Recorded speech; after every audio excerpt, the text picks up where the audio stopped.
ایسی کوئی چیز قرآن کی روح سے تو ہم کو معلوم نہیں ہوتی. پھر اسی طرح یہ ہے کہ بعض لوگ 15 شب کو جاگتے ہیں اور صبح روزہ رکھتے ہیں، اور ان کے نزدیک یہ رات کو جاگنا اور صبح روزہ رکھنا جو ہے یہ سارے گناہوں کی معافی کا ذریعہ ہے. اس کے بارے میں ایسی کوئی بشارت یا کوئی فضیلت کسی صحیح حدیث میں نہیں آئی. ایک ضعیف حدیث میں ایسی چیز ملتی ہے. اس لیے اگر کوئی اپنے شوق سے کسی ایک رات میں جاگنا چاہے تو وہ صرف 15 نہ جاگے، 13 بھی جاگ لے، 14 بھی جاگ لے، یا کوئی اور رات بھی شعبان کی جاگ لے. صرف اسی رات کو مخصوص نہیں کرنا چاہیے. عام طور پر لوگ یہ کہتے ہیں کہ کیا فرق پڑتا ہے، کوئی نیکی کرتا ہے تو کرتا رہے، تو ٹھیک ہے وہ ان کی مرضی. لیکن اگر کوئی یہ سمجھے کہ اس نیکی سے میرے سارے گناہ معاف ہو جائیں گے یا میرے اگلے پچھلے گناہوں کی صفائی ہو جائے گی، تو ایسی کوئی توقع نہیں رکھنی چاہیے.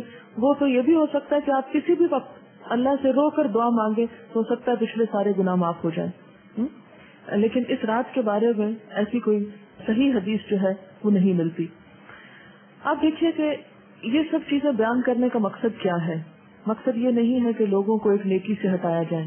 مقصد یہ ہے کہ لوگوں کو خود ساختہ بوجھ سے نکالا جائے. جب ہم دین میں کوئی چیز خود ایجاد کرتے ہیں، خود اس کی فضیلت بنا لیتے ہیں، اس کی پابندی کرتے ہیں، تو بسا اوقات ہم اپنے اوپر ناروا بوجھ ڈال لیتے ہیں. یہود و نصارہ کے ہاں اپنے روحانی تزکیے کے لیے کچھ عبادات انہوں نے خود سے خود گھڑ لی تھی جو اللہ کی طرف سے ان پر عائد نہیں تھی. آہستہ آہستہ کیا ہوا، وہ اصل عبادات سے بالکل دور چلے گئے اور خود ساختہ عبادات اپنی گردن پر لاد لی. اور نتیجہ کیا ہوا کہ وہ ایک وقت آیا کہ وہ بالکل دین سے بیگانہ ہو گئے. آج ہمارے معاشرے میں بھی ہم دیکھتے ہیں کہ جو اصل دین ہے اس سے ہم کوسوں دور ہیں. جو کرنے کے کام ہیں وہ ہم کرتے نہیں، اور جو نہیں کرنے کے کام ان کو ہم بہت پابندی سے کرنا شروع ہو گئے ہیں. اس کا نتیجہ کیا نکلا ہے کہ ہم ایسے بوجھ تلے دب گئے ہیں کہ جس نے ہم سے ہمارے فرائض بھی بعض اوقات چھڑا دیے. نبی صلی اللہ علیہ وسلم کے آنے کی غرض جو قرآن پاک میں بتائی گئی ہے سورۃ الاعراف میں، وہ کیا ہے؟ وَيَحِلُّ لَهُمُ الطَّيِّبَاتُ وَيُحَرِّمُ عَلَيْهِمُ الْخَبَائِثَ وَيَدَعُ عَنْهُمْ إِصْرَهُمْ وَالْأَغْلَالَ الَّتِي كَانَتْ عَلَيْهِمْ. اور پاکیزہ چیزوں کو وہ ان کے لیے حلال بتاتے ہیں اور گندی چیزوں کو ان پر حرام فرماتے ہیں، اور ان لوگوں پر جو بوجھ اور طوق یعنی پچھلی شریعتوں نے ڈال دیے تھے ان کو دور کرتے ہیں. تو نبی صلی اللہ علیہ وسلم نے پچھلی شریعتوں کی سب من گھڑت عبادات کو ختم کر دیا اور صاف ستھرا قابل عمل دین ہمارے لیے چھوڑا کہ جس میں دن میں 5 نمازیں فرض ہیں، تو سال میں ایک رمضان کے روزے فرض ہیں، اور ایک مرتبہ صاحب حیثیت لوگوں پر زکوٰۃ فرض ہے سال میں، اور زندگی میں ایک مرتبہ حج فرض ہے صاحب استطاعت لوگوں پر.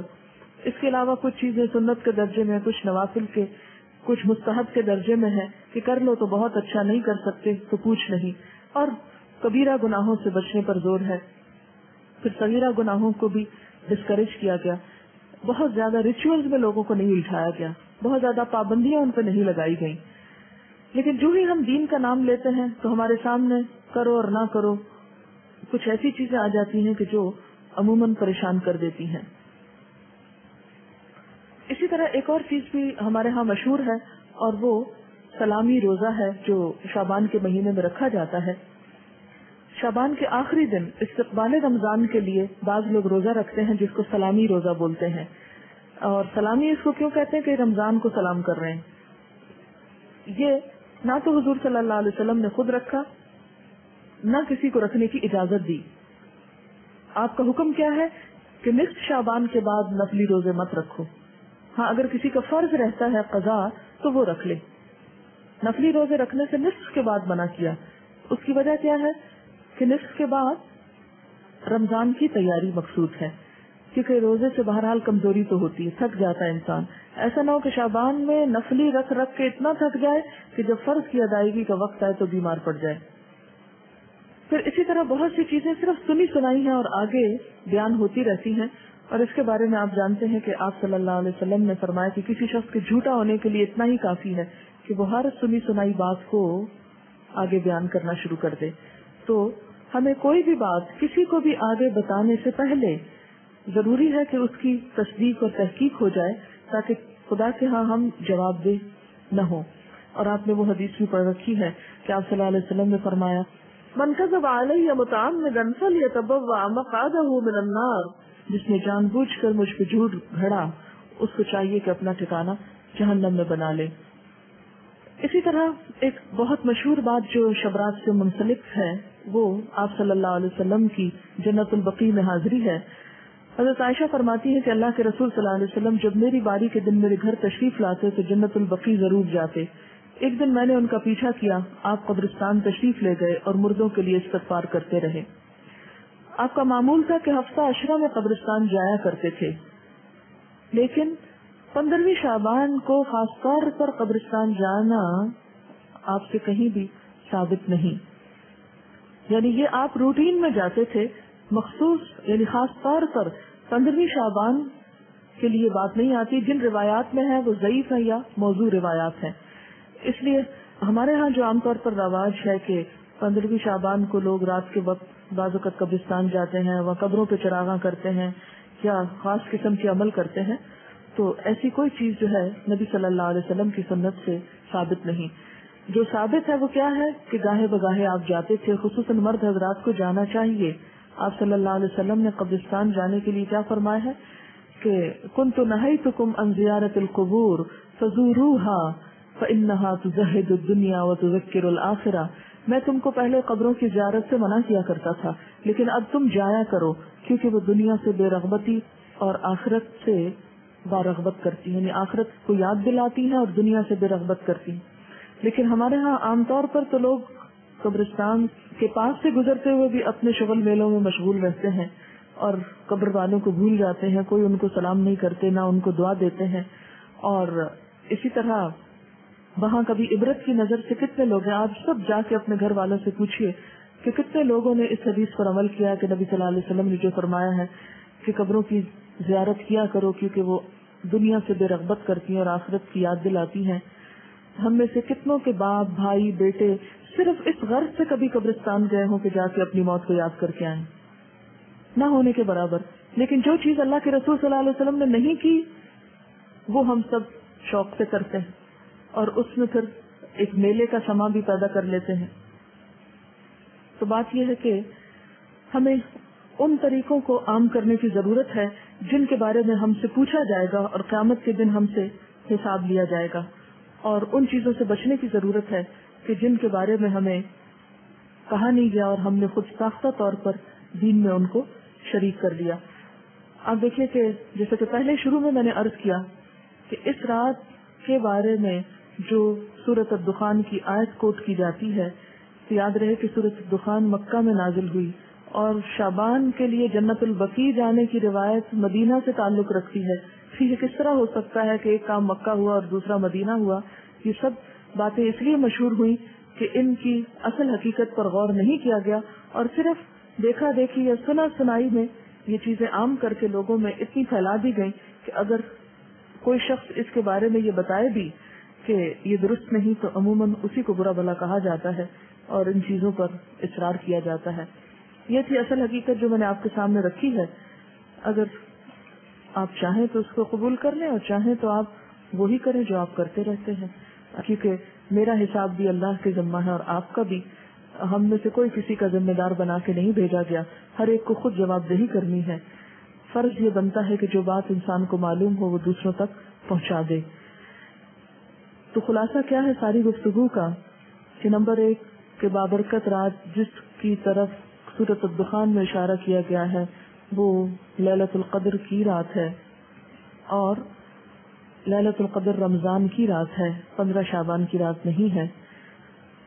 اور اس کے علاوہ جو رسم و رواج عموماً اس رات کے حوالے سے کیے جاتے ہیں وہ اسلامی کلچر کا حصہ نہیں، اور انہی رسموں کے بارے میں ہی علامہ اقبال نے کہا تھا، وضع میں تم ہو نصارہ تو تمدن میں ہنود، یہ مسلمان ہیں جنہیں دیکھ کے شرمائے یہود، یہ امت روایات میں کھو گئی، حقیقت خرافات میں کھو گئی۔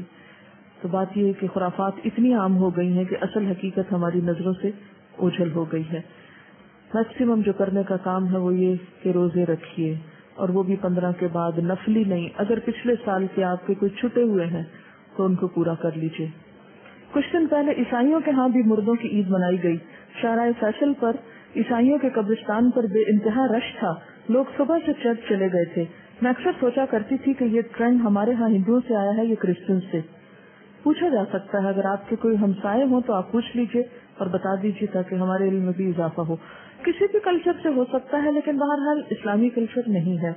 بہت سے لوگ کہتے ہیں کہ شب برات کو، کہ اس رات کو پورے سال میں لوگ جو مرتے ہیں ان کے پتے جھڑ جاتے ہیں۔ وہ پتے لگے ہوئے کہاں ہیں؟ آپ کے گھر کے درخت پر یا کسی خاص درخت پر؟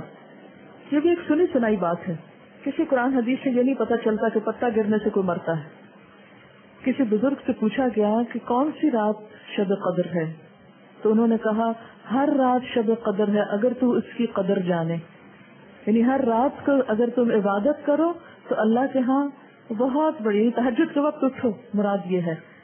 لیکن ہم اس وقت سوئے رہتے ہیں، اور آپ کو یہ بھی معلوم ہے نا، ہر رات قبر پکارتی ہے، میں کیڑوں کا گھر ہوں، میں مٹی کا گھر ہوں، میرے پاس آنے کے لیے کچھ تیاری کر لو، لیکن وہ تو آواز ہم کو نہیں سنائی دیتی۔ اگر پچھلے روزے چھوٹے ہوئے ہوں تو اگلے قبول نہیں ہوتے؟ نہیں، ایسی بات نہیں، اگلے قبول تو ہو جاتے ہیں، لیکن پچھلے زیادہ لمبے عرصے تک چھوڑے نہیں رکھنے چاہیے، زندگی کا کچھ پتہ نہیں ہوتا۔ اللہم انک عفو کریم تحب العفو والی شعبان کی رات کو پڑھنے کی خاص طور پر تاکید ہے یا نہیں؟ یہ شعبان کی رات کو پڑھنے کی تاکید نہیں، بلکہ لیلۃ القدر میں آخری راتوں میں پڑھنے کی تاکید ہے۔ یہ کسی نے لکھا ہے کہ عرب حالانکہ بہت امیر ہوتے ہیں، مگر اسراف سے بچنے کے لیے لوگ شادی کے اعلان کے طور پر اپنے فلیگ لگاتے ہیں تاکہ مہمانوں کو گھر ڈھونڈنے میں مشکل نہ ہو، بجائے اس کے کہ وہ رات میں بتیاں لگائیں اور بجلی ضائع کریں۔